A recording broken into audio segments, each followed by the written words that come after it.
Hello viewers, এএমআইটি take বিডির পক্ষ থেকে আপনাদেরকে জানাই আসসালামু আলাইকুম। আজকে আপনাদের সামনে নতুন আরেকটি ভিডিও নিয়ে চলে আসলাম।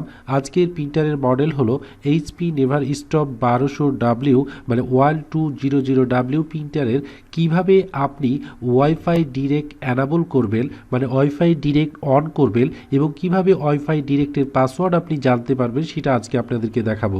তো ভিউয়ার্স, আমার চ্যানেলটি যারা এখনও সাবস্ক্রাইব করেননি প্লিজ আমার চ্যানেলটি সাবস্ক্রাইব করুন এবং পাশে থাকা বেল আইকনটি বাজিয়ে রাখুন যাতে পরবর্তী নতুন নতুন ভিডিওগুলো পৌঁছে যায় সবার আগে আপনার কাছে।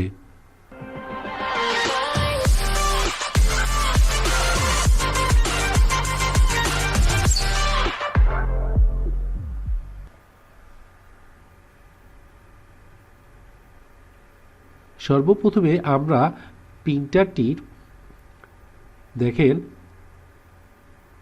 ডিরেক্টটি অন করব। ডিরেক্টটি অফ অবস্থায় আছে, আমরা জাস্ট ডিরেক্ট বাটনে একবার প্রেস করব। দেখেন ডিরেক্ট বাটনটি জ্বলে গেছে, তার মানে আমাদের দেখেন ডিসপ্লেতে ডিরেক্টের একটি সিম্বল উঠে গেছে, আমাদের ডিরেক্ট এখন অন আছে। এবার আমরা রিজিউম বাটন প্রেস করে ধরে রাখবো, পাওয়ার বাটন ব্লিঙ্কিং করলে ছেড়ে দিব। এই সময় আমাদের দুইটি পেজ প্রিন্ট হবে, একটি হলো কনফিগারেশন রিপোর্ট আর একটি হলো আপনার network summary report. Network summary রিপোর্টের মধ্যে আমাদের ওয়াইফাই ডিরেক্টের ইনফরমেশনগুলো আমরা পাবো।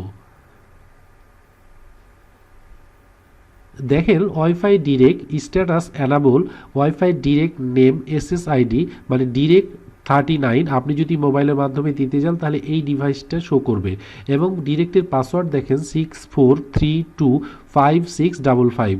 তার মানে এটি হলো ওয়াইফাই ডিরেক্টের পাসওয়ার্ড। আপনি ওয়াইফাই ডিরেক্টে যদি প্রিন্ট করতে চান তাহলে এই পাসওয়ার্ড দিয়ে আপনার ডিভাইসটি কানেক্ট করে প্রিন্ট দিতে হবে। তো ভিউয়ার্স, এইভাবে আমরা এইচপি নেভারস্টপ 1200W প্রিন্টারের ওয়াইফাই ডিরেক্টের পাসওয়ার্ড আমরা জানতে পারবো। তো ভিউয়ার্স, আমার ভিডিওটি যদি ভালো লেগে থাকে অবশ্যই লাইক শেয়ার কমেন্টস করে আমাদের সাথেই থাকুন। আজ এই পর্যন্ত, দেখা হবে অন্য কোনো ভিডিও নিয়ে, অন্য কোনো প্রিন্টারের মডেল নিয়ে, অন্য কোনো বিষয় নিয়ে। আশা করি ততক্ষণ পর্যন্ত ভালো থাকবেন।